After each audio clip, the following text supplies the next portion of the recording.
അപ്പോൾ എല്ലാവർക്കും ഹായ്. നമുക്ക് ഇന്ന് കുറച്ച് തഴുതാമ ഇല കിട്ടിയിട്ടുണ്ട്. അപ്പോൾ ഇന്നത്തെ വിഭവം തഴുതാമ വെച്ചിട്ടാകാമെന്ന് വിചാരിച്ചു. ഇതിൻ്റെ ഇലയിൽ വൈറ്റമിൻ എ ധാരാളം അടങ്ങിയിട്ടുള്ളത് കൊണ്ട് നമ്മുടെ കണ്ണിന് ഇത് നല്ലതാണ്.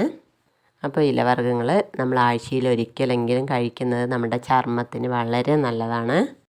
തഴുതാമ ഇലയിട്ട് വെള്ളം തിളപ്പിച്ച് കുടിക്കുന്നത് നമ്മുടെ ശരീരത്തിന് നല്ലതാണ്. രക്തം ശുദ്ധീകരിക്കാനൊക്കെ ഇത് നല്ലതാണെന്നാണ് കേട്ടിരിക്കുന്നത്. അതുപോലെ തന്നെ ദഹനപ്രക്രിയ നന്നായിട്ട് നടക്കാൻ ഇത് കഴിക്കുന്നത് നല്ലതാണ്.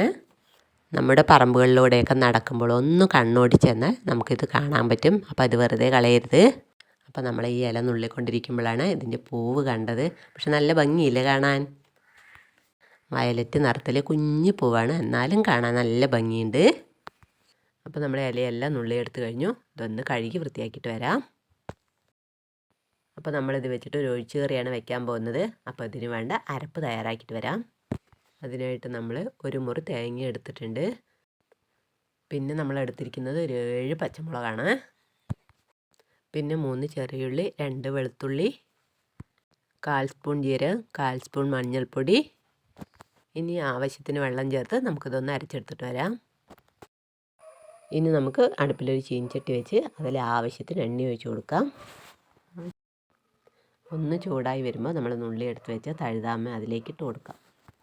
നമ്മൾ ഈ തഴുതാമയിൽ അരിഞ്ഞൊന്നുമില്ല, ഇങ്ങനെ തന്നെ വയ്ക്കാൻ പോവുകയാണ്. ഇനി നമുക്കിത് ഒരു 6-7 മിനിറ്റ് വഴറ്റി ഒതുക്കിയെടുക്കണം. ഇതുപോലെ വഴറ്റിയെടുത്ത് കഴിഞ്ഞാൽ നമ്മളിതിലേക്ക് ആവശ്യത്തിന് ഉപ്പ് ചേർത്ത് കൊടുക്കുന്നുണ്ട്. നമ്മളിതിൽ ഇലയ്ക്ക് ആവശ്യമായിട്ട് ഉപ്പേ ഇപ്പോൾ ചേർക്കുന്നുള്ളൂ. നമ്മൾ ചെറുപയർ പരിപ്പ് വേവിച്ച് വെച്ചിട്ടുണ്ട്. അതിൽ ആവശ്യത്തിന് ഉപ്പ് ചേർത്തത് കൊണ്ടാണ് ഇപ്പോൾ കുറച്ച് ഉപ്പ് ചേർത്തത്. നമ്മൾ ഒരു 1/2 ഗ്ലാസ് ചെറുപയർ പരിപ്പാണ് എടുത്ത് വേവിച്ച് വെച്ചത്. ഇനി നമുക്കത് ഇതിലേക്ക് ഇട്ട് കൊടുക്കാം. ഈ ഒരു പേസ്റ്റ് പരുവത്തിൽ നമ്മൾ അരച്ചെടുത്ത് വെച്ചിട്ടുണ്ടായിരുന്ന അരപ്പ്, ആ അരപ്പ് കൂടി നമുക്ക് ഇതിലേക്ക് ഇട്ട് കൊടുക്കാം. അതിനുശേഷം നമ്മൾ ആവശ്യത്തിന് വെള്ളം ഈ മിക്സിയുടെ ജാറൊന്ന് കഴുകിയിട്ട് അതിലേക്ക് ഒഴിച്ചു കൊടുക്കുന്നുണ്ട്. നമുക്കിനി ഈ അരപ്പെല്ലാം കൂടിയിട്ടൊന്ന് യോജിപ്പിച്ചെടുക്കാം ഇളക്കിയിട്ട്. അതിനുശേഷം നമ്മൾ അടച്ച് വെച്ചിട്ട് ഒന്ന് വേവിച്ചെടുക്കുന്നുണ്ട്. നമ്മളൊരു 5 മിനിറ്റ് അടച്ച് വെച്ച് വേവിച്ചിട്ടുണ്ടായിരുന്നു. അതിനുശേഷം തുറന്നു. കറി നന്നായി തിളച്ച് വന്നിട്ടുണ്ട്. ഈ സമയത്ത് നമുക്ക് ഉപ്പൊക്കെ പാകമാണോ നോക്കാം.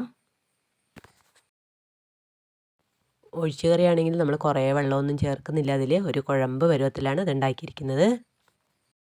ഈ കറി ചോറിൻ്റെ കൂടെ മാത്രമല്ല നമ്മൾ ചപ്പാത്തിൻ്റെ കൂടെയൊക്കെ കഴിക്കാൻ നല്ല ടേസ്റ്റാണ്. ഇനി നമുക്ക് കടുകൊന്ന് പൊട്ടിക്കാം. അപ്പോൾ ഇതുവരെ വീഡിയോയ്ക്ക് ലൈക്ക് ചെയ്യാത്തവരുണ്ടെങ്കിൽ ഒന്ന് ലൈക്ക് ചെയ്യണേ. എണ്ണ നന്നായിട്ട് ചൂടാകുമ്പോൾ നമ്മൾ കടുക് പൊട്ടിക്കുന്നുണ്ട്.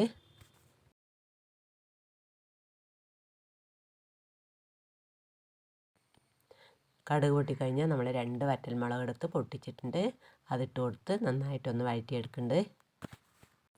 ഇനി നമ്മൾ അരിഞ്ഞു വെച്ച ചെറിയ ഉള്ളി കൂടി അതിലിട്ട് ഒന്ന് താളിച്ചെടുക്കാം.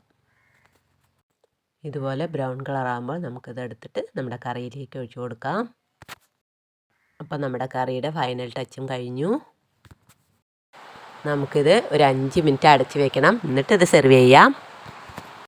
ഈ കറി കഴിച്ചപ്പോൾ അപാര ടേസ്റ്റ് ആയിരുന്നു. അപ്പോൾ വീട്ടിൽ ഈ തഴുതാമലി ഉണ്ടെങ്കിൽ ഒന്ന് ട്രൈ ചെയ്ത് നോക്കണേ. ചെറുപയർ പരിപ്പ് മസ്റ്റാണ്, അത് മിസ് ചെയ്ത് പോകരുത്. അപ്പോൾ ഓക്കെ, ബൈ.